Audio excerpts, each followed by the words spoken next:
Buenas tardes, vamos a retomar nuestra jornada para nuestro homenajeado en este segundo día, Paolo Comanducci, y va a presentar a continuación Rafael Escudero, una ponencia que se titula Ser realista en tiempos de pandemia, anotaciones a la obra de Paolo Comanducci. Rafa, gracias. Buenas tardes. Bueno, en primer lugar quiero agradecer a la organización, a Jordi, a la Cátedra de Cultura Jurídica, al magnífico equipo que compone la cátedra, la invitación para participar en este evento de entrega del Premio Internacional de Cultura Jurídica 2022 ex aequo, a los profesores Ricardo Guastini y Paolo Comanducci, maestros y amigos de los que tanto aprendemos y a los que tanto queremos. Además, quiero manifestar mi felicidad por intervenir en la sesión correspondiente a la obra de Comanducci y hacerlo en la condición de un integrante del colectivo de filósofas y filósofos del derecho que hemos pasado por el Digita y que orgullosamente nos sentimos miembros del mismo y que hacemos gala de ello. Sospecho que somos muchos los que seguimos llamándole el Digita, ¿no? A pesar de que ahora sea el Tarello Institute for Legal Philosophy, ¿no? Y además, bueno, pues la felicidad es mayor, estamos coordinados o dirigidos por Flavia, cuya tesis doctoral codirigimos ex aequo Paolo Comanducci y yo, y obtuvo el premio extraordinario de doctorado de la Universidad Carlos III. Bueno, hace ya más de 10 años, en 2010, tuve la fortuna de editar y realizar el estudio preliminar a la obra de Paolo Comanducci titulada Hacia una teoría analítica del derecho, ensayos escogidos, publicada por el Centro de Estudios Políticos y Constitucionales. ¿Sí? ¿Ahora sí?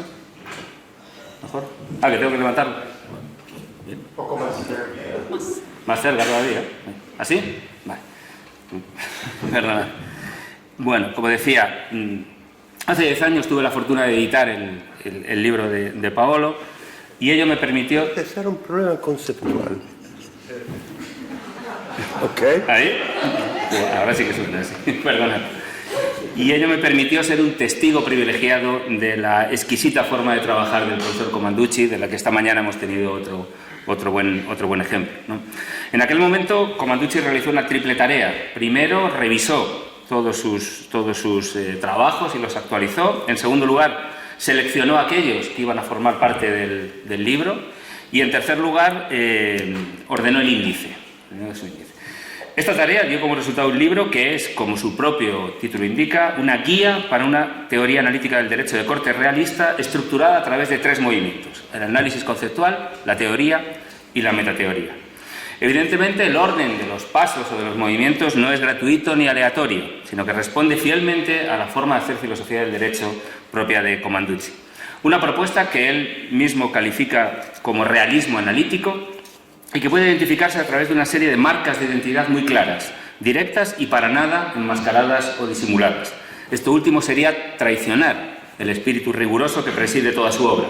Una rigurosidad que Comanducci considera, siguiendo a Norberto Bobbio, un prius de toda actividad que merezca recibir el calificativo de científica.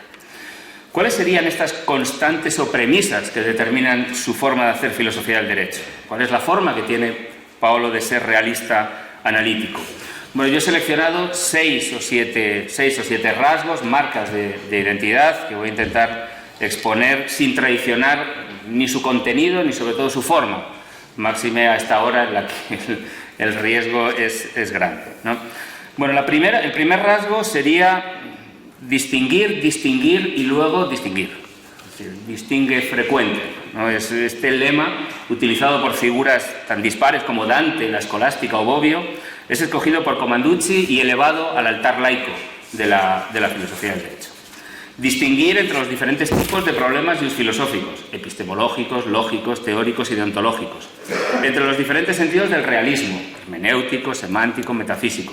Entre las distintas funciones del lenguaje y, por consiguiente, los niveles del discurso de los juristas, cognoscitivo y prescriptivo.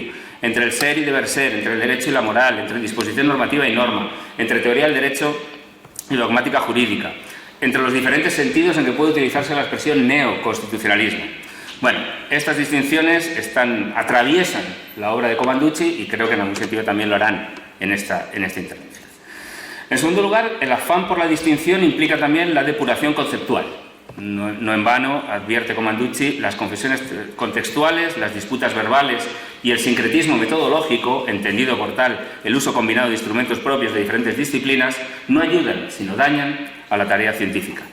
Y de ahí su permanente interés por, uno, depurar analíticamente los conceptos, es decir, detectar sus núcleos de significado común, señalar la diferencia entre concepto y concepción, siendo aquel la clase a la que pertenecen todas las concretas y particulares concepciones del mismo, por evitar y denunciar la atribución a los conceptos de connotaciones valorativas propias de las concepciones. De hecho, la historia muestra cómo los debates teóricos y los conflictos políticos relativos a conceptos como justicia, libertad o igualdad suelen producirse sobre las diferentes concepciones que están detrás de ellos y no tanto sobre su núcleo de significado común. En tercer lugar, tras la pasión por la distinción y la claridad conceptual, el siguiente paso de su realismo analítico responde a la aceptación por su parte de lo que sería el imperativo metacientífico weberiano, según el cual todo científico que trabaja en el ámbito de las ciencias sociales, entre las que está la llamada ciencia jurídica, debe declarar de partida sus valores y opciones personales. La apelación a lo científico no debe servir para ocultar puntos de partida que, de forma inevitable, determinan las posiciones que se defienden en el debate público.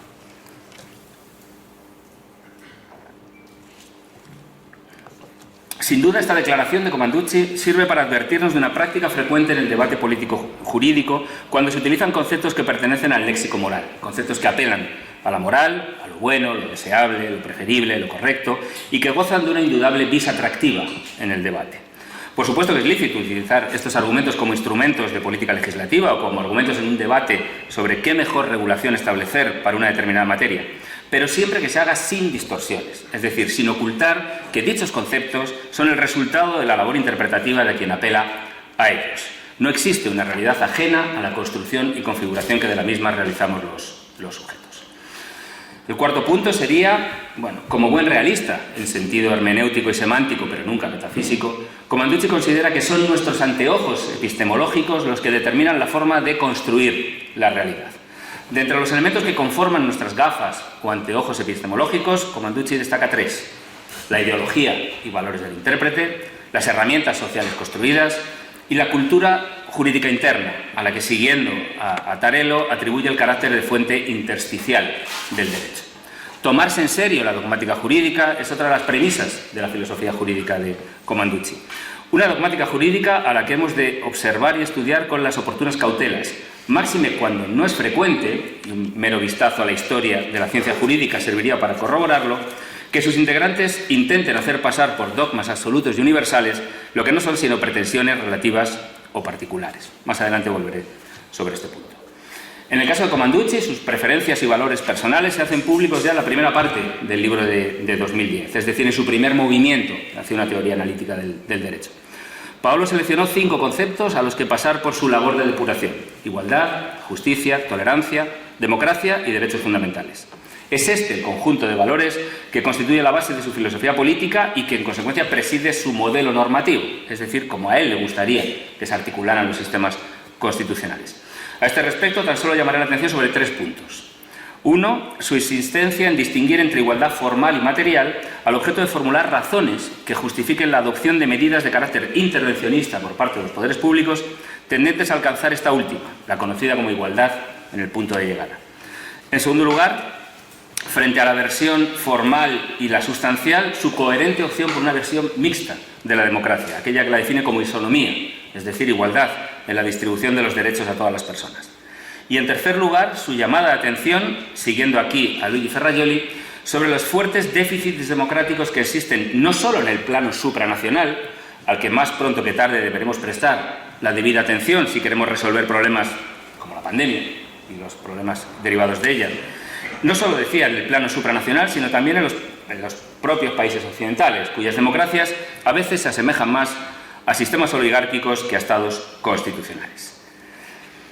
Siguiente punto sería que la asunción por parte de Commanducci de este imperativo metacientífico weberiano es también una declaración de intenciones sobre la forma en la que nuestro autor se posiciona en el debate moral y político. En su opinión, mantener una opción metaética no cognitivista, imprescindible para no caer en la trampa de presuponer la existencia de 2 mundos paralelos, el ser y el deber ser, Esta opción metaética es compatible con la posibilidad de la discusión racional en materia moral y, en consecuencia, de justificar racionalmente las propias conclusiones éticas. Hay una frase de Commanducci muy conocida que sirve para ilustrar fielmente esta tesis. Commanducci se pregunta: ¿qué diferencia práctica hay entre un racionalista ilustrado que ve lo que es justo y lo defiende con pasión y un emotivista ilustrado que elige lo que en su opinión es justo y lo defiende con pasión? En su opinión, prácticamente ninguna. De hecho, cuando asistimos a debates de índole práctica entre, por ejemplo, y es un mero ejemplo, alicantinos y genoveses, constatamos que mientras que los primeros son objetivistas y los segundos no lo son, ambas escuelas coinciden en la defensa de los valores que están detrás de la llamada constitucionalización.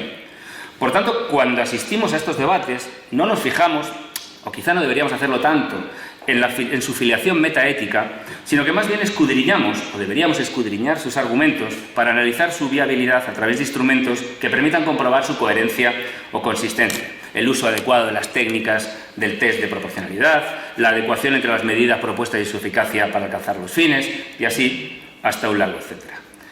Claro es que este recurso a técnicas de racionalidad práctica tiene un límite, y Commanducci no lo oculta. La cadena de justificación llega a su fin cuando se alcanzan los valores últimos del sistema, los cuales son objeto de una elección subjetiva. Pero hasta llegar a este punto hay muchas etapas en las que no solo es admisible, sino deseable la discusión de índole racional. Nótese bien, creo, este intento de Commanducci de soltar amarras metaéticas, es decir, de centrar el análisis del debate y el debate no tanto en el fundamento de la moral, cuanto en la posibilidad de discutir racionalmente sobre los argumentos que se esgrimen en el debate para una mejor defensa de esos valores morales, cuyo núcleo común de significado creo que comparten alicantinos y genoveses. En suma, que alicantinos y genoveses nunca lleguen a un acuerdo sobre el fundamento último de los valores morales no impida que pueda darse un debate y una discusión racional sobre cuestiones que ocupan la agenda filosófico-jurídica, política y moral. Y que unos tengan mejores argumentos o propuestas prácticas que otros no se deriva, creo, de la posición metaética que asuman como punto de partida. Aunque quizás sea una cuestión esta que merezca la pena dejar abierta para que sean los protagonistas del debate quienes se pronuncien al respecto.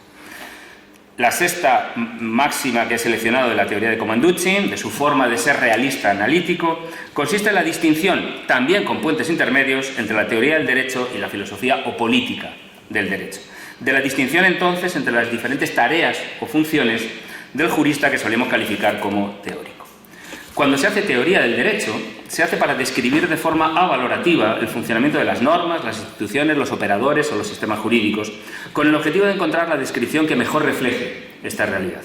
Y aquí es donde Commanducci despliega todos sus argumentos en defensa de la distinción entre el derecho que es y el derecho que nos gustaría que fuera, como postulado básico de una teoría del derecho que pretenda ser considerada como tal, al mismo nivel, por ejemplo, que la distinción entre disposición normativa y norma. Y también son conocidos los resultados de la aplicación de estos postulados a la labor teórica. En su opinión, no cabe hablar de normas jurídicas verdaderas, de la misma forma que tampoco hay razones para creer y defender que el contenido del derecho esté determinado ex ante por la acción del Poder Legislativo. Si cabe hablar de determinación del derecho, esta será en todo caso ex post, dependiente de la interpretación, es decir, de la labor de atribución de significado a las disposiciones normativas, y compatible con el reconocimiento de la discrecionalidad tanto del intérprete como de la autoridad judicial. Es esta última la tesis que acerca al realismo jurídico con el positivismo jurídico en su versión no incorporacionista. Cuando se hace política del derecho, se hace para proponer cómo se debe entender el derecho y su contenido, cómo se deben aplicar las normas por los operadores o incluso qué se debe estudiar en las facultades de derecho. Commanducci no niega la relevancia de esta labor ni que ésta deba ser desdeñada, más bien al contrario.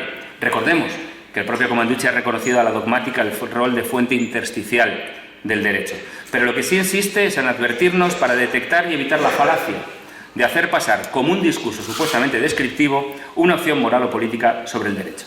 Es legítimo hacer política sobre el derecho siempre que no se haga a escondidas. Es innegable la influencia que tiene la dogmática a la hora de imponer su ideología dominante en el propio proceso de conocimiento y transmisión del contenido de las normas. Lo que sucede con la tan traída y llevada figura de los principios es un buen ejemplo de ello. A lo largo de la historia se ha utilizado a los principios como vehículo de imposición de modelos económicos, sociales e incluso personales. Principios como el imperio de la ley, la libertad de empresa, la autonomía de la voluntad o la diligencia de un buen padre de familia se utilizaron a modo de argumento de autoridad durante el siglo XIX para imponer el Estado decimonónico de derecho con el marchamo de modelo universal, inmutable e insustituible por falta de reemplazo.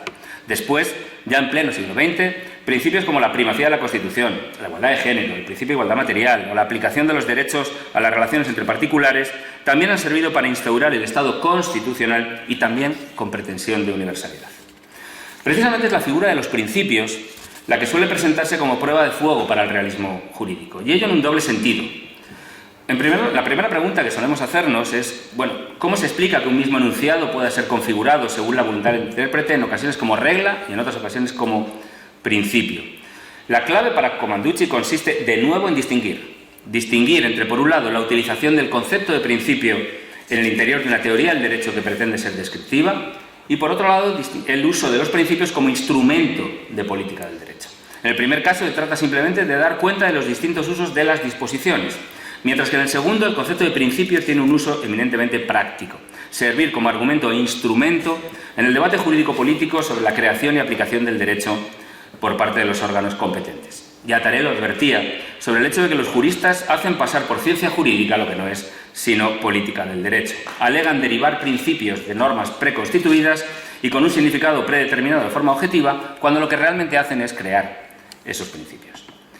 La segunda pregunta sería, ¿cómo se explica que si el contenido de un principio es el resultado de la actividad interpretativa, una actividad eminentemente discrecional sobre la que no hay criterios predeterminados sobre su corrección o incorrección, cómo se explica entonces que suele haber amplia coincidencia respecto a su contenido y ámbito de aplicación en la doctrina?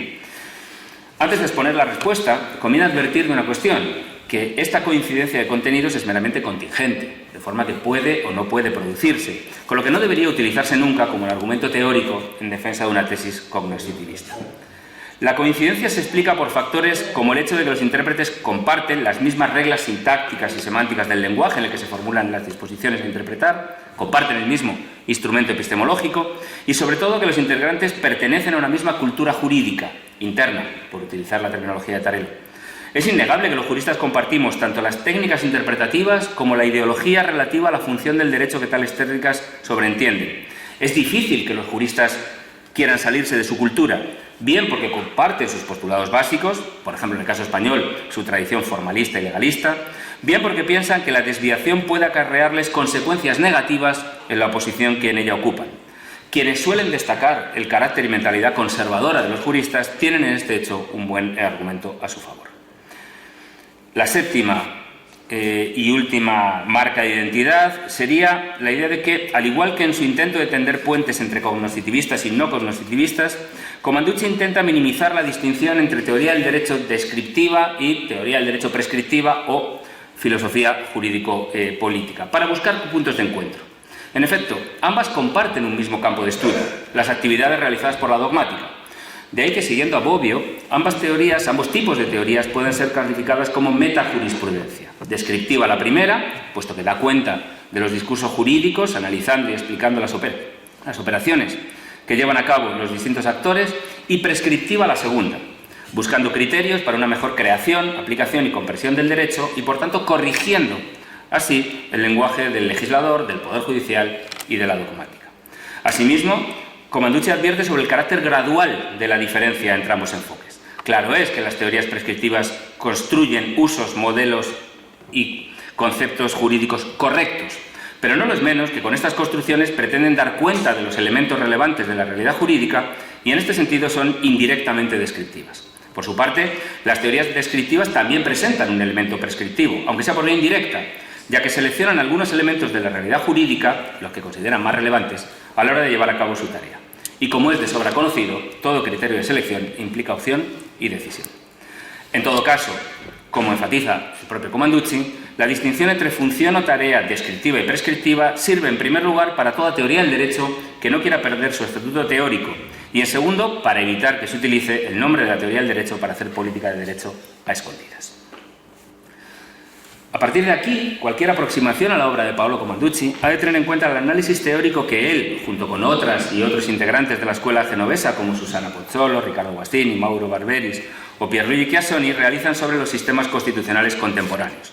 No en vano suele atribuirse a esta escuela la maternidad del término neoconstitucionalismo, utilizado en un principio para englobar aquellas tendencias de la filosofía jurídica a las que, a pesar de sus notables diferencias, unía su crítica al positivismo jurídico.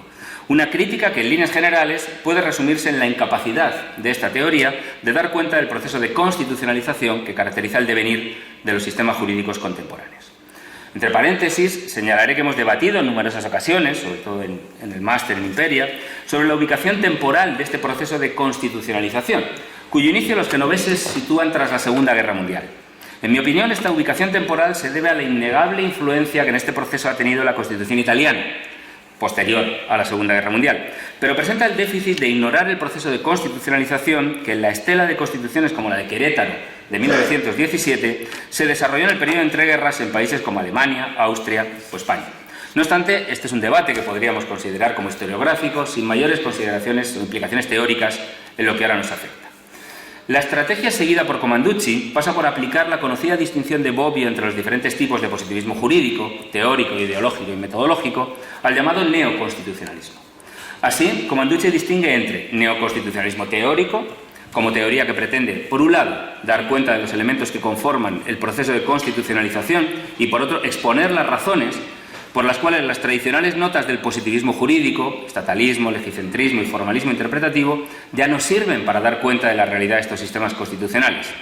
En segundo sentido, neoconstitucionalismo ideológico como ideología que propone una lectura moral de la Constitución, es decir, una reconstrucción de matriz metaética objetivista de sus disposiciones que prime la opción moral y política, la única respuesta correcta, que está detrás de los principios y valores incorporados en los textos constitucionales. Y en tercer lugar, el neoconstitucionalismo en sentido metodológico, como método, que propone la tesis de la conexión necesaria, tanto identificativa como justificativa, entre derecho y moral. La posición de nuestro autor varía en función del sentido en el que nos refiramos al neoconstitucionalismo. De entrada, es tajante el rechazo de Commanducci a la vertiente metodológica del neoconstitucionalismo y coherente con su defensa del positivismo metodológico bobbiano. Su aceptación supondría quebrar la gran división entre ser y deber ser, pecado mortal, con el objetivo además de confundir y hacer pasar a escondidas por teoría del derecho lo que no sería más que política del derecho. Más adelante, Commanducci rebaja su posición crítica cuando se enfrenta al neoconstitucionalismo ideológico, dado que en este punto creo que entra en juego su intento por soltar amarras metaéticas al que antes me referí. Sus críticas a que sostiene la ideología neoconstitucionalista, Dworkin sería un buen ejemplo, se centran no tanto en la imposibilidad de defender una metaética objetivista o en el carácter predeterminado del contenido de las cláusulas constitucionales que reflejan principios o valores, sino en sacar a la luz sus inconsistencias argumentativas, las conclusiones de su argumentación en términos de seguridad jurídica o el insoportable poder que se daría a los jueces constitucionales en el seno de esta ideología neoconstitucionalista de seguirse fielmente sus postulados. Un poder consistente en hacer pasar como objetivos ciertos y verdaderos desde el punto de vista moral, lo que no son sino posiciones particulares, concretas y no susceptibles de ser verificadas mediante procedimientos empíricos, lógicos o científicos. Con el agravante, hay que insistir, de la vis atractiva que supone este recurso a una hipotética moral correcta o verdadera en el debate público. Finalmente, quedaría por analizar la posición de Commanducci con respecto al neoconstitucionalismo teórico.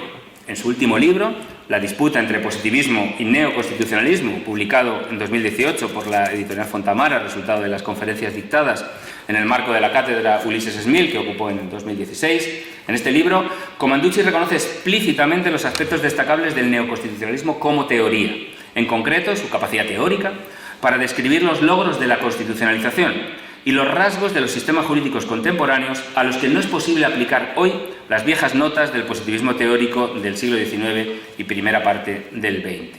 Estatalismo, legicentrismo y formalismo interpretativo se ven hoy desbordados, no solo ante los rasgos definitorios del proceso de constitucionalización, como por ejemplo la aplicación directa de los preceptos constitucionales o su carácter invasivo y desbordante, sino también ante otros rasgos propios de la actual forma de hacer derecho, como la desregulación, corregulación o autorregulación, el soft law, la fragmentariedad y pluralidad de las fuentes del derecho, la pluralidad de jurisdicciones y de mecanismos de resolución de conflictos al margen de la sede judicial, entre otros.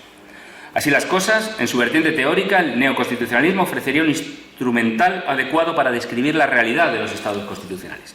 Sería, a juicio de Commanducci, la continuación, con un mismo método, pero con un objeto parcialmente modificado, del juspositivismo. Es más, continúa nuestro autor, el neoconstitucionalismo teórico, si acepta la tesis de la conexión solo contingente entre derecho y moral, es el hijo legítimo del positivismo metodológico. No sé si esto a Jordi le produce. Que Comanducci califique al neoconstitucionalismo teórico como hijo legítimo del positivismo metodológico le produce alergia, como hemos podido ver. Incluso preventiva. Bueno, pero como nos enseñó Walter Benjamin, todo proceso histórico no solo tiene luces, sino también víctimas. Y el de constitucionalización no es ajeno a los cambios políticos, sociales y económicos de los últimos tiempos. Cuando en los años 90 del siglo pasado las y los realistas genoveses aplicaron todo su indirizzo analítico al proceso de constitucionalización, fijando sus rasgos distintivos y proponiendo el uso del término neoconstitucionalismo, estaban situando su análisis en un momento concreto de este proceso. Pero las cosas han cambiado mucho desde este fin del siglo XX, donde las amenazas a esa constitucionalización no se habían hecho tan patentes como ahora, ni sus víctimas tan presentes. Aun asumiendo una dosis de discrecionalidad en mi selección, como prácticamente todas, voy a señalar dos momentos que en mi opinión han influido y pueden influir en el futuro de forma decisiva en el paradigma del Estado constitucional. El primero fue el crack económico del 2008, que implicó la constitucionalización de la mal llamada austeridad. Aunque los retrocesos en participación ciudadana y la paulatina ampliación de espacios ajenos a la soberanía del constituyente venían ya fraguándose desde las décadas de los 80 y 90, las décadas de la gobernabilidad y de la governance, fue la crisis económica y la acción de instituciones como la Comisión Europea y el Banco Central Europeo, en nuestro caso, lo que motivó que en las propias constituciones se incluyeran cláusulas para imponer el déficit cero, la conocida como Golden Rule, la garantía constitucional de la prioridad absoluta del pago de la deuda pública y sus intereses frente a otros gastos sociales. Hay autores que señalan estos hitos como hitos de desconstitucionalización, un proceso destituyente o una fase de anomia constitucional. Hitos que determinaron sin duda alguna las políticas sociales y de salida de la crisis en términos que modificaron notablemente el sentido y significado de lo que hasta ahora entendíamos por Estado constitucional. En mi opinión podemos aplicar aquí la advertencia de Comanducci, a la que antes me referí, sobre los tics oligárquicos y autoritarios que padecen nuestras democracias. Pero por razones de tiempo, y para ajustarme algo al título de la ponencia, me centraré en el segundo de los fenómenos que condicionan el paradigma del Estado constitucional, la pandemia de la COVID-19 y las medidas adoptadas por las instituciones para enfrentarse a ella. No consta que se hayan producido reformas constitucionales en los países de nuestro entorno para dotar a los poderes públicos de mayores competencias a la hora de adoptar medidas excepcionales para garantizar la vida y la salud pública. Bastaría, por tanto, con el reconocimiento de la legislación de excepción que hacen los vigentes textos constitucionales. Pero a nadie escapa tampoco que los gobiernos han estirado al máximo el ámbito de aplicación de la legislación de excepción en este tiempo, limitando derechos como la libertad de circulación al objeto de garantizar el interés general de la protección de la vida y la salud pública. Dos son los instrumentos que se repiten en los países de nuestro entorno. En primer lugar, la declaración del estado de alarma o figura similar para imponer el confinamiento durante los meses más duros de la pandemia. Y en segundo lugar, la legislación por decreto, la utilización de la figura del decreto ley, es decir, de normas provenientes del Ejecutivo con rango legislativo por razones de extraordinaria y urgente necesidad. Creo que todas y todos concordamos en que el mundo no saldrá indemne de esta pandemia. El proceso de lucha contra la COVID-19 se ha visto afectado por el riesgo de utilización espuria de la pandemia para proponer e imponer medidas que en circunstancias menos excepcionales jamás se hubieran podido ni tan siquiera introducir en el debate público. Han aumentado las pulsiones antidemocráticas y contrarias a los derechos humanos. Los populismos se han exacerbado. La extrema derecha ha conseguido normalizar su agenda con éxito y no solo en el ámbito electoral. Los negacionistas se mezclan con los comisionistas. Y, cómo no, la oposición pública no duda en poner los muertos a causa de la COVID encima de la mesa con tal de desgastar al gobierno de turno. No son tiempos fáciles para la política del derecho, ni tampoco para quienes hacen teoría del derecho. Recuerdo que a finales de 2020 escribí a Paolo pidiéndole consejo sobre algún tema.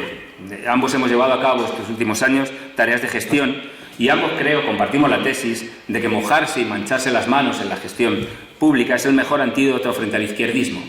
El izquierdismo es esa enfermedad infantil en el comunismo de la que nos advertía Lenin. Además, le pregunté a Paolo cómo pensaba él que podría explicarse teóricamente la actuación normativa y del Poder Ejecutivo durante el estado de alarma en unos tiempos que parecen más proclives para entregarse al decisionismo. Paolo me contestó: no hace falta volverse smithiano. Creo que el realismo jurídico lo explica casi todo. Creo que el realismo jurídico lo explica casi todo. Claro, la respuesta de Commanducci inmediatamente me generó toda una serie de cuestiones relacionadas entre sí. ¿Es cierta o plausible esta respuesta? ¿Puede el realismo jurídico explicar esta forma de actuar de los poderes públicos basada en la excepcionalidad dentro del marco constitucional? Es más, ¿es el realismo una teoría capaz de explicar el momento actual del proceso de constitucionalización, post-crisis económica y pensemos también post-pandemia? Un momento muy diferente al de esa foto que los genoveses hicieron al proceso de constitucionalización a finales del siglo pasado. Bueno, mi respuesta es que sí, que el realismo puede explicar esta situación, porque entre otros aspectos la pandemia no ha puesto de manifiesto rasgos o elementos del derecho que no pudieran ser tenidos en cuenta por los anteojos epistemológicos realistas. Meses después de este intercambio de correos, en junio de 2021, el Tribunal Constitucional Español tachó de inconstitucional la adopción de medidas limitadoras de derechos fundamentales mediante la declaración y la utilización de la figura del estado de alarma por parte del Gobierno español. A juicio del Tribunal, con la declaración del estado de alarma, el Gobierno no se circunscribió a limitar una serie de derechos, señaladamente la libertad de circulación, sino que directamente los suspendió. Y la suspensión de derechos no está amparada constitucionalmente en el estado de alarma, según el ordenamiento español, sino que requiere la declaración de otro estado, como es el de excepción. A esta sentencia, el Tribunal Constitucional le siguió un rico debate sobre la relación entre los estados de alarma, excepción y sitio, sobre si esta relación es gradual o es cualitativa, mayor o menor de la gravedad de la amenaza implica un estado u otro, o son presupuestos fácticos habilitantes distintos. También si la relación entre limitación y suspensión de derechos es una relación de género y especie o no, o sobre cuál fue la voluntad del constituyente español al diferenciar tres estados de excepcionalidad en un mismo texto constitucional, o bien si ha de seguirse una concepción esencialista o constructivista del derecho. Sin entrar ahora en el interior del debate, ni tampoco restar un ápice a su relevancia, creo que este caso contiene buena parte de todo aquello de lo que Commanducci nos advierte en sus trabajos y merece ser presentado como prueba de que el realismo jurídico puede explicar casi todo. Ninguna de las posiciones mantenidas por los magistrados del Tribunal Constitucional puede entenderse cabalmente sin tener presentes sus anteojos epistemológicos, que por cierto, e incumpliendo el imperativo metafísico weberiano, no quedaron plasmados negro sobre blanco en los fundamentos jurídicos de la sentencia, aunque sin el fallo. De los 11 magistrados que componen actualmente el Tribunal Constitucional Español, 6 votaron a favor de declarar la inconstitucionalidad y 5 votaron en contra. Los 6 pertenecen al ala conservadora del Tribunal, mientras que de los 5 que formularon los votos particulares discrepantes, 3 pertenecen al ala progresista y 2 al ala conservadora. La distinción en el Tribunal, y que quede partida por la mitad en esa pauta de votación entre conservadores y progresistas, no es episódica, sino que es habitual. En mi opinión, es este simple ejemplo de cómo los operadores, en este caso los magistrados del Tribunal Constitucional, están haciendo política del derecho e imponiendo autoritativamente una respuesta que no viene predeterminada en el texto constitucional, sino que construyen a partir de su ideología, valores, formación, cultura jurídica mainstream en la que se insertan, etcétera, etcétera. Prueba quizá de los remordimientos del tribunal o de que éste no debía estar tan seguro como debiera en un caso de tal gravedad y trascendencia es que a la hora de determinar los efectos de la sentencia, en el momento del fallo ya había decaído el estado de alarma, el tribunal optó por limitar al máximo los efectos de la declaración de nulidad. Solo sería posible la revisión en los casos de procesos penales o contenciosos administrativos relativos a un procedimiento sancionador en el que, como consecuencia de la nulidad de la norma aplicada, resulte una reducción de la pena. Tampoco será esta sentencia, añade el tribunal, título para fundar reclamaciones de responsabilidad patrimonial de las administraciones públicas. Es decir, que los efectos de la sentencia se reducían a las multas impuestas por quebrantar el confinamiento. Bien pocos. Y a lo que el tribunal considera su función nomofiláctica o de depuración del ordenamiento jurídico de leyes inconstitucionales. Que esto lo haya hecho el tribunal en este caso, cuando la norma cuestionada ya no está en vigor ni desplegaba efectos, y no lo haga en otros en los que también se le ha pedido que ejerza esta función nomofiláctica, forma parte del ámbito discrecional de los jueces constitucionales contra el que conviene estar, por lo menos, advertidos. Sea como fuere, lo cierto es que con esta sentencia el tribunal constató la existencia de una norma, la que declaró el estado de alarma, que desplegó sus efectos aun siendo inconstitucional. Pero para ello creo que el realismo también tiene una respuesta. Commanducci recurriría en este caso, creo, a la cláusula alternativa tácita de Kelsen, al ser este el recurso necesario para salvaguardar la coherencia interna de los sistemas jurídicos, o lo que vendría a ser lo mismo, la propia idea de sistema jurídico. Es esta la única forma, sostiene Commanducci, mediante la que explicar la presencia en el sistema de normas declaradas irregulares por una decisión autoritativa última, como la sentencia citada del Tribunal Constitucional, que entiende que su contenido es contrario al de la norma constitucional. Estas normas son normas que despliegan perfectamente sus efectos en el mundo jurídico, a pesar de no ajustarse supuestamente a lo dispuesto en la Constitución.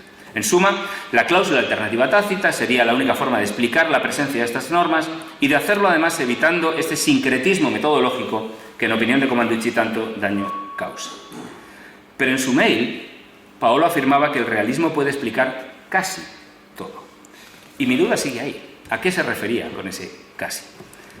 ¿Cuál es el espacio que quedaría al margen de una tarea explicativa de una teoría del derecho como la realista, que dice actuar no solo sobre condiciones ideales o contrafácticas, sino sobre situaciones reales, como prácticamente cualquiera, donde hay desacuerdos inevitables, intereses opuestos, irracionalidades y, como advertía Kelsen, una diversidad no eliminable de opiniones?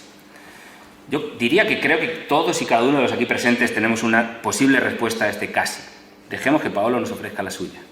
En mi caso, creo que lo que el realismo jurídico no puede explicar es por qué tantos filósofos del derecho, seamos positivistas y naturalistas, realistas, neoconstitucionalistas, no positivistas, principialistas, alicantinos o de la Carlos III, por qué tantos filósofos del derecho estamos deseando que se presente la mínima oportunidad para ir a Génova y disfrutar de un buen vino con Ricardo y con Paolo. Muchas gracias.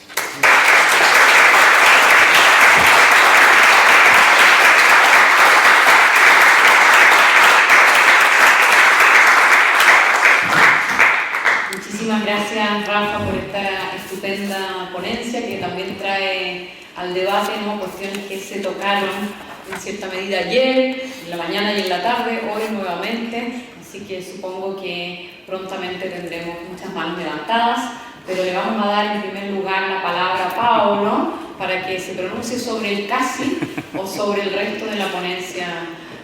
Solo puedo agradecer a Rafa por esta fiel exposición de mi pensamiento, sobre todo en aspectos que ya me olvidé de tratar. Está muy bien, no me recordaba ese intercambio de mail, el casi no tengo ninguna explicación rara, sencillamente es un rasgo de mi carácter, afirmaciones tan tajantes como decir el realismo lo explica todo, se lo dejo a Ricardo, porque por si acaso algo quede para explicar. No, realmente gracias y dejo a los demás discutir porque yo no tengo nada que discutir contigo. Bien, muchas gracias. Si quiere, Ricardo, tomar el micrófono que fue para partir. Y empiezo a tomar palabras. Porque parecía una, ¿cómo se dice? Una cursa del Grand Prix. ¿Perdón? Una carrera. Ah, perdón. Perdón. Debe ser vicios que estoy cogiendo de intentar meter el discurso rápido. Prohibido leer. Porque cuando uno lee, ¡ah! Perdón. Bien, se abre entonces el debate y comienzo a recoger palabras.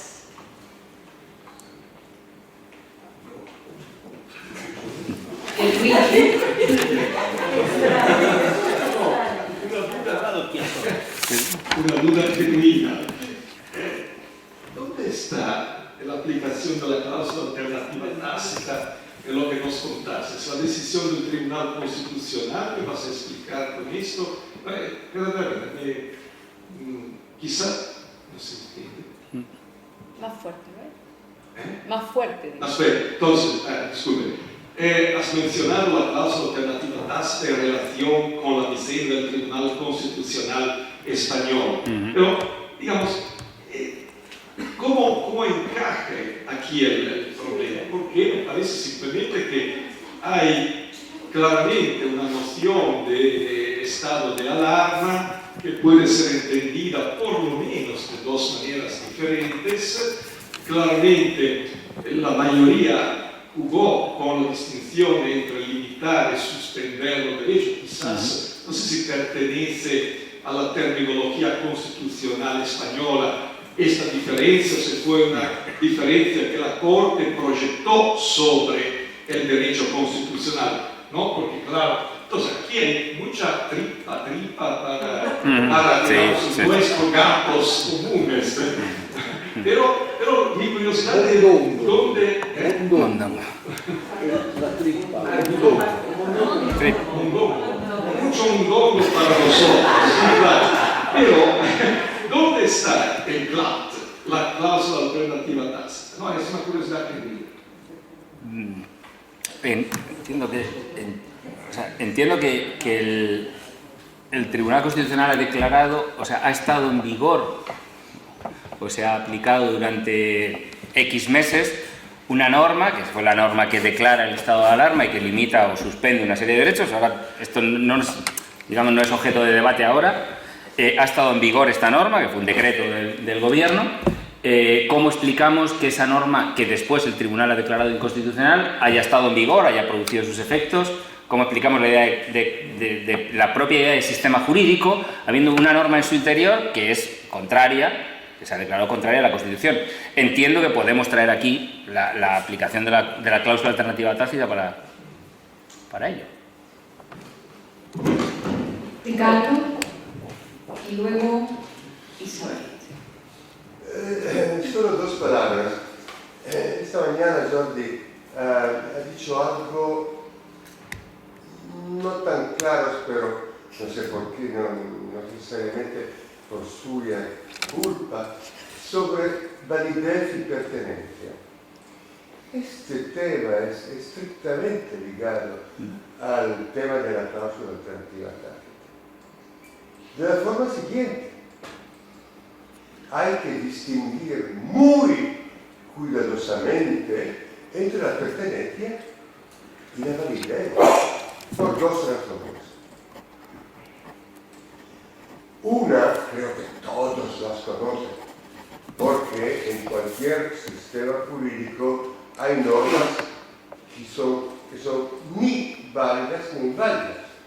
Las de la primera Constitución. No pertenece, bueno, claro que sí pertenece, pero no son válidas, ni tampoco inválidas. Y además, y esto creo que no está tan claro a mucha gente, porque en los sistemas jurídicos hay un montón de normas inválidas. Y si son inválidas, entonces no pertenecen. No, es una tontería. Hasta el momento en que el órgano competente, el Tribunal Constitucional, un juez administrativo, no pronuncia su invalidez, pertenecen al sistema jurídico, son aplicables, etc. Y entonces no es una mala idea conectar esta cuestión con la cláusula alternativa de Keynes. Causa alternativa es una mala formulación, digamos, pero es un fenómeno muy frecuente. Sí. Rafa, ¿quieres decir algo? ¿No? Isabel.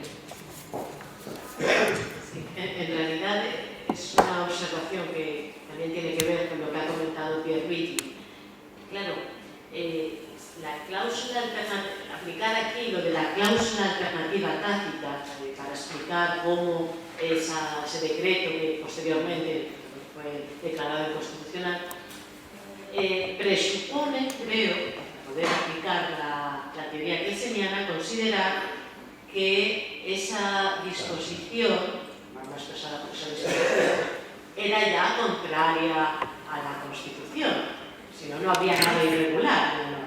Y yo creo que lo que resulta más coherente con tu presentación y con la de Pablo es considerar que cabía tanto una interpretación conforme como una disconforme. Por lo tanto, la cláusula alternativa tácita no se aplicaría antes. No sé si me explico. La cláusula alternativa tácita tendría a entrar en juego cuando una norma contraria, no conforme a las normas superiores, está en el sistema. Si tú eres escéptico, como nuestros amigos genoveses, meses, dirías que esa disposición, la declaración del estado de alarma español, admitía, o sea, podía ser declarada constitucional o inconstitucional, porque había dos interpretaciones de la disposición constitucional. Es más, yo sospecho que tú considerabas que era constitucional y que el Tribunal Constitucional ahí, desde luego, ha sido muy crítico. Yo soy muy crítica con esa sentencia del Tribunal Constitucional. Por lo que a lo que habría que aplicar la cláusula de alternativa tácita, en realidad sería a la decisión del Tribunal Constitucional.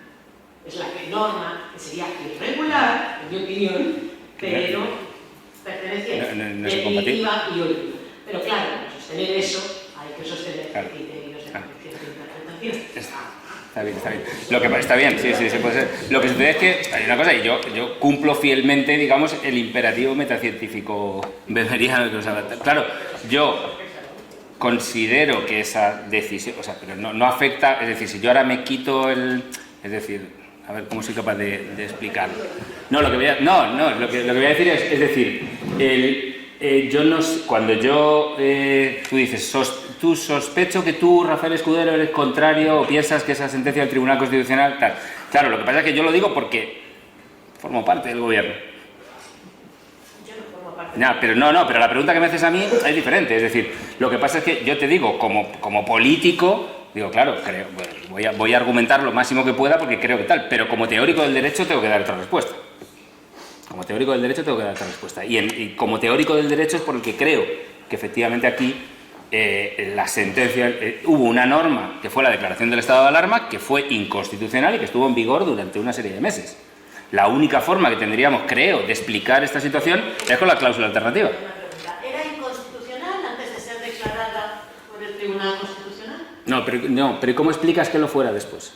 ¿Cómo explicas el funcionamiento de la norma? ¿Cómo explicas que estuviera desplegando efectos una norma inconstitucional? Bueno, una norma que fue considerada. La única forma que tienes de explicarlo es con la cláusula alternativa. Esto sería la solución que daría como teórico, claro. Claro. Creo que Pablo había pedido la palabra, luego veo Diego y Pablo. ¿Los dos Pablos? No tengo la sensación de que Navarra... Vale. Si no, después... Quizás sobre eso no estamos totalmente de acuerdo con Rafa. Yo no creo que la cláusula alternativa tácita es la única explicación. Creo que hay otras explicaciones quizás más creíbles que la cláusula alternativa tácita, que es una construcción un poco rebuscada de Kelsen. Pero de todas formas sirve para eso, estoy de acuerdo contigo. Lo que Kelsen dice, Isabel, no es que era inconstitucional y después. Dice, hay algunos que afirman que era inconstitucional, pero lamentablemente el Tribunal Constitucional dijo otra cosa, y esto es el derecho. Sencillamente, y esta es una, para mí, si queremos hacer Kelsen coherente y creíble, es una reconstrucción ex post de algo que sucede en el derecho. En el derecho ha sucedido esto, que un decreto ha desplegado sus efectos y después han dicho que no. Y bueno, esto, ¿cómo damos cuenta? En la teoría normativa dice, tuvieron razón, no tuvieron razón, etc. Es otro plano. Rafa, no sé si quieres contestar. Diego. Muchas gracias. Gracias, Rafa, por la exposición, me pareció buenísimo. Tengo una duda que tiene que ver con el uso de la idea de cláusula alternativa tácita para explicar este caso en particular, el esquema de Kelsen. Acá me puede estar fallando la memoria a mí, ya me corregirán los más especialistas en el tema, pero más fuerte. Creo que el caso este sería una norma irregular que se mantiene viva, digamos, en el sistema hasta que es declarada inconstitucional. En esos casos, yo creo que lo que Kelsen hubiera dicho, con lo que dice la teoría pura, es la norma es válida pero anulable. Y la cláusula alternativa tácita hubiera entrado en juego solamente si en la última instancia de la anulación no hubiera sido anulada. Pero una vez que es anulada por el tribunal, la cláusula alternativa tácita queda fuera de juego, digamos. La cláusula alternativa tácita funciona solo para los casos de normas válidas que no son anuladas, creo. Normas irregulares válidas.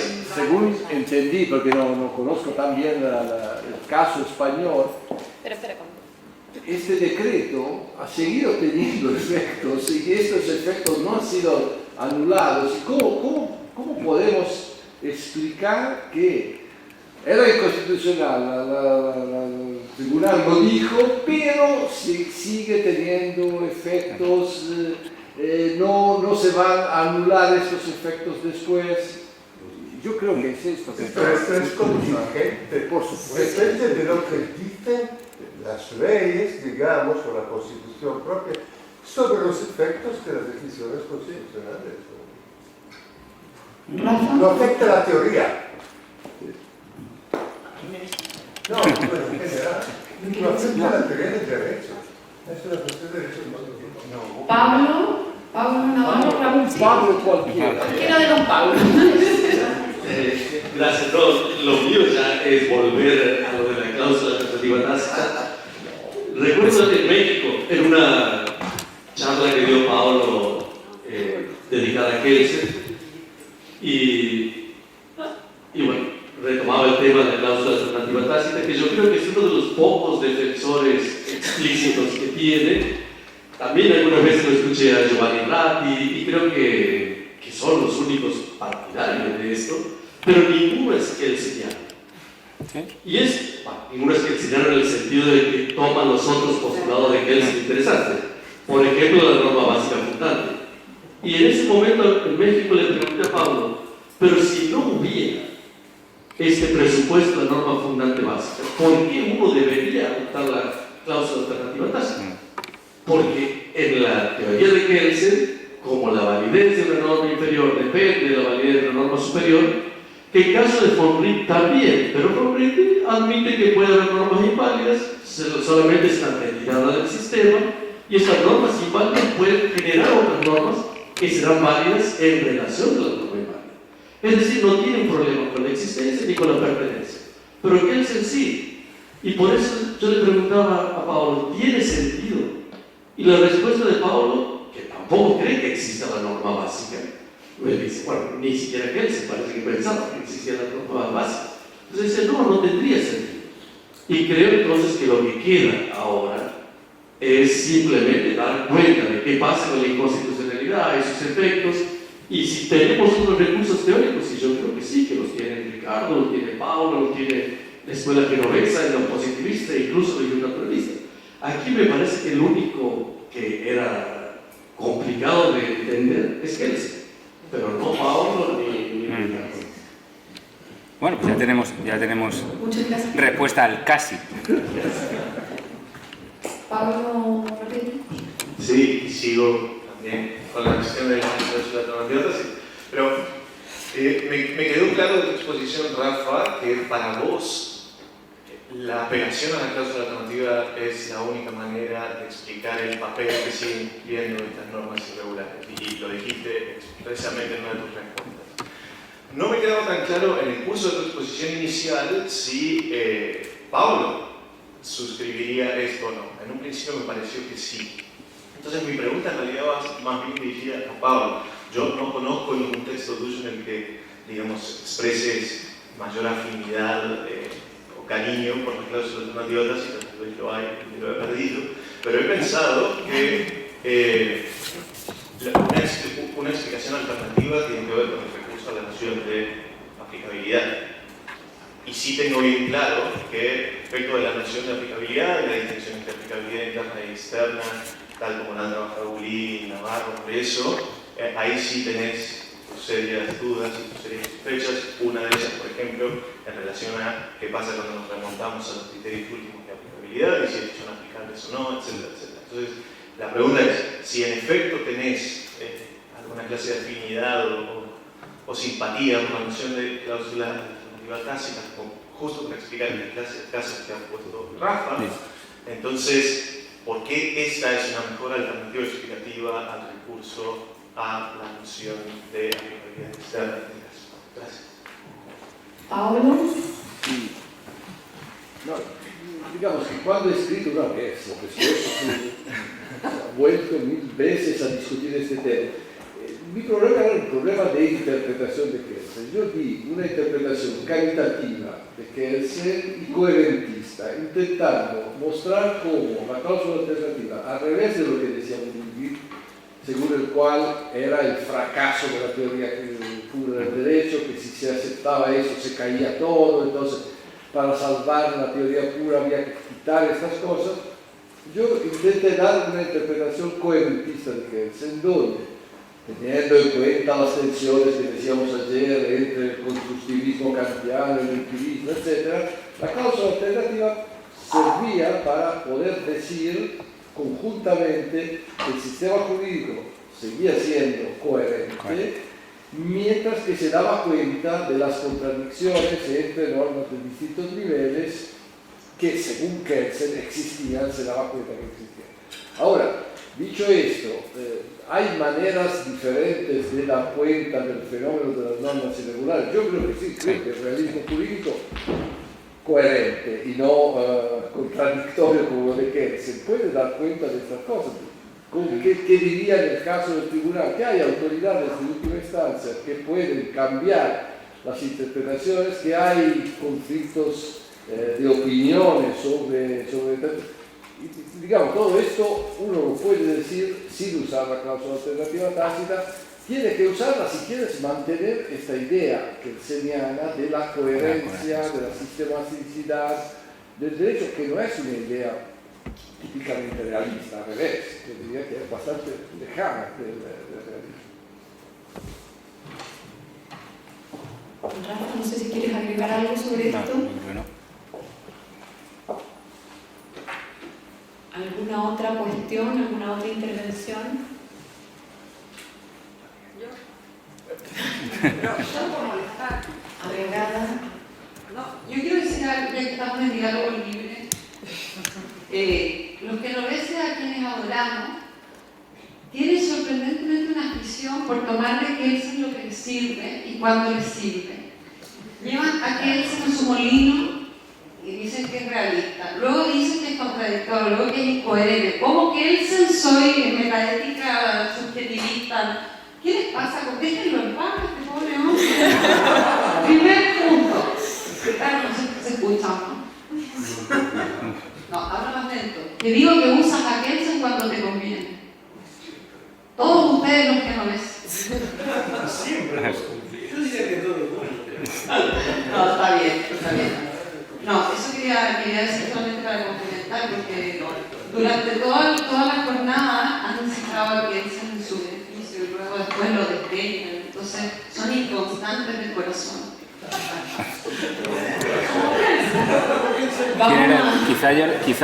Quizá Jordi se acuerde, yo no me acuerdo de quién era el caso, que lo contaba, no recuerdo si era uno de los, no sé si era Pérez Barba o Laporta o tal, que en una sentencia judicial el juez había dicho algo así como: en cuanto a las consideraciones del tal Kelsen, se tienen por no puestas porque ni se ha personado ni es parte en el proceso.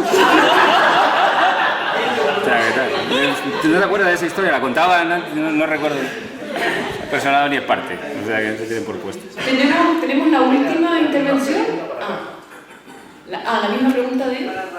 O sea, frente a la alternativa de recurrir a la noción de aplicabilidad, ahora a Rafa, ¿por qué esa la alternativa? No, digamos que era un recurso. Acepto asumo la crítica y trabajo sobre ello. Es decir, no sé si es, no creo que sea la única forma de hacerlo desde No, está bien. Sí. Pero no la aplicabilidad, en el sentido de no la aplicabilidad, que es el deber de aplicar, y esto es tan contra de la idea típica, metodológica del realismo. Para tu caso me queda más o menos claro, aunque la cláusula alternativa también lo está en contra, ¿no? Pero en el de Rafa. Hablen fuerte. Bien. Si no hay ninguna otra cuestión... Cristina, perdón, no había visto que habías tenido palabra. La última, Cristina, con Cristina cierro. No, una curiosidad cuando hablaste, cambiando de tema, sobre el neoconstitucionalismo como hijo legítimo del positivismo. En tu opinión, quería saber tu opinión, o sea, acerca de esto. ¿Crees que el neoconstitucionalismo es realmente, digamos, la continuidad de un positivismo? O, yo diría, teoría que implica el actual tipo de forma de Estado, de gobierno constitucional de derecho, Estado constitucional de derecho, pero que tiene una lectura positivista y tiene una lectura naturalista. En el fondo, las dos grandes teorías que siguen discutiendo sobre el naturalismo y el positivismo y lo que llamamos neoconstitucionalismo, ahí hay dos cosas. Hay quienes lo leen desde una perspectiva positivista y lo ven y lo quieren ver como una continuidad del positivismo jurídico, y en cambio hay toda una lectura del estilo naturalista y lo ven como un resurgimiento del naturalismo. Yo diría, siguiendo a Paolo también ahí, que sería asumible, sería asumible esa continuidad siempre y cuando habláramos de neoconstitucionalismo en sentido teórico y siempre y cuando el neoconstitucionalismo en sentido teórico aceptara la tesis de la conexión solo contingente entre derecho y moral. Lo que sucede es que lo que creo es que los que no aceptan entonces esto son los llamados neoconstitucionalistas, con lo cual, o sea, flaquearía, digamos, la conexión por el otro lado, porque las condiciones que se les ponen son inadmisibles para ellos. Bien, con esta ya respuesta vamos a cerrar con un aplauso la ponencia.